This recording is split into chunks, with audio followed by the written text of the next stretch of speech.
মাসিকের সময় পেটে ব্যথা হয়। ব্যথাটা কি বন্ধ্যাত্বের কোনো কারণ হবে কি হবে না? ব্যথা মানেই যে বন্ধ্যাত্ব তা কিন্তু না। আমাদের প্রথমে জানতে হবে ব্যথাটা কি কারণে হচ্ছে। তো এই ব্যথাটা দুই ধরনের হয়ে থাকে। পিরিয়ডের আগেই শুরু হয় এবং ব্লিডিং শুরু হলে দেখা যাচ্ছে ব্যথাটা কমে যাচ্ছে। এই ধরনের ব্যথাকে আমরা প্রাইমারি ডিসমেনোরিয়া বলে। বেবি নেওয়ার ক্ষেত্রে এই ধরনের ব্যথা কোনো প্রবলেম করে না। প্রোগ্রেসিভ ডিসমেনোরিয়া আমরা বলে থাকি এবং সেই ব্যথাটা যত পিরিয়ডের দিন যেতে থাকে সেই সময়টাতে বাড়তে থাকে। সাধারণত এই ধরনের ব্যথা হয় এন্ডোমেট্রিওসিসের জন্য। ইউজুয়ালি দেখা যায় এই সকল কারণে এই ধরনের ব্যথা হয়, তখন অ্যাকচুয়ালি আসলে এটা বন্ধ্যাত্বের একটা কারণ হতে পারে। আসসালামু আলাইকুম, আমি ডাক্তার হাসিনা আক্তার, কাজ করছি গাইনি অবস অ্যান্ড ইনফার্টিলিটি নিয়ে। আজকে ডিফারেন্ট একটা টপিকস নিয়ে কথা বলতে আসছি। কিছু মানুষের, কিছু না অনেকেরই মনে কোশ্চেন থাকে, যেমন অনেক মেয়েদের ছোটবেলা থেকে পেটে ব্যথা হয় ডিউরিং পিরিয়ড, যেমন মাসিকের সময় পেটে ব্যথা হয় এবং তাদের মনে একটা কোশ্চেন যে পেটে ব্যথা হলে প্রেগনেন্সি নিতে বা বন্ধ্যাত্বে কোনো সমস্যা হবে কি না। এটা ইন জেনারেল কোয়েশ্চেন এবং এটা আমরা খুব ফেস করি, প্রায়ই এসে দেখি মায়েরাও কোয়েশ্চেন করেন তাদের মেয়েদের যদি পিরিয়ডের সময় পেটে ব্যথা হয় তাহলে কী হবে, বা কেউ যদি বেবি নিতে চান সেই সময় তাদের এই ধরনের কথা অলওয়েজ মনের মধ্যে আসতে পারে। সো আমার মনে হলো যে এই ব্যাপারটা একটু ক্লিয়ার করলে আপনাদের জন্য সুবিধা হবে।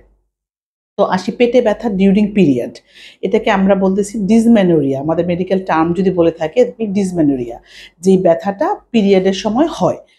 সো এই ব্যথাটা দুই ধরনের হয়ে থাকে।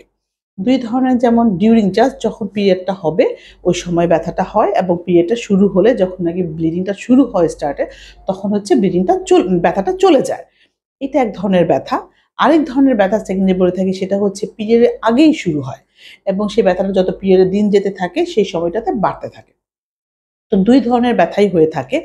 সো এখন যদি এমন হয় যে শুধুমাত্র ব্যথাটা ডিউরিং পিরিয়ডে হয় এবং ব্লিডিং শুরু হলে দেখা যাচ্ছে ব্যথাটা কমে যাচ্ছে এবং ২-১টা মেডিসিন নিলেই ব্যথা কমে যায়, তো এই ধরনের ব্যথাকে আমরা প্রাইমারি ডিসমেনোরিয়া বলে থাকি এবং সাধারণত আল্ট্রাসাউন্ড করলে দেখা যাচ্ছে যে তার কোনোই প্রবলেম নাই, ইউটেরাস অ্যান্ড ওভারি সব কিছু ভালো আছে। তো সাধারণত বেবি নেওয়ার ক্ষেত্রে এই ধরনের ব্যথা কোনোই প্রবলেম করে না এবং এই ব্যথাটা সাথে সাথে চলে যায় তাও না, ব্যথাটা থেকে যায়। অনেকে দেখা যায় যে যখন একটা বেবি হয় বা কিছুটা সময় যায়, বিয়ের পরে কমে যায়, কিন্তু এই ব্যথার সমাধান হচ্ছে রেগুলার বেসিসে মেডিসিন নেওয়া, যখন ব্যথা হবে শুধুমাত্র তখন।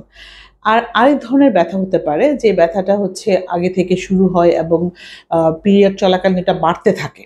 তো এই ব্যথাটা প্রোগ্রেসিভ ডিসমেনোরিয়া আমরা বলে থাকি, মানে ব্যথাটা যখন পিরিয়ড শুরু হবে আস্তে আস্তে আরও বেড়ে যায়।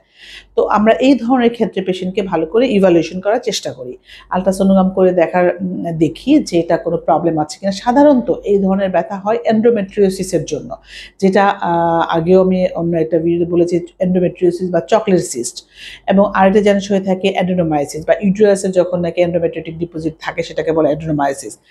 ইউজুয়ালি দেখা যায় এই সকল কারণে এই ধরনের ব্যথা হয়।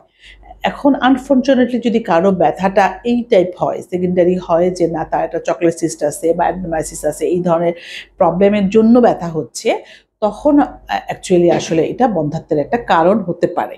কিন্তু ব্যথা মানেই যে বন্ধ্যাত্ব তা কিন্তু না।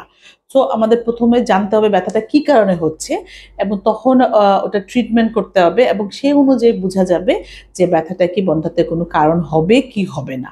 Thank you.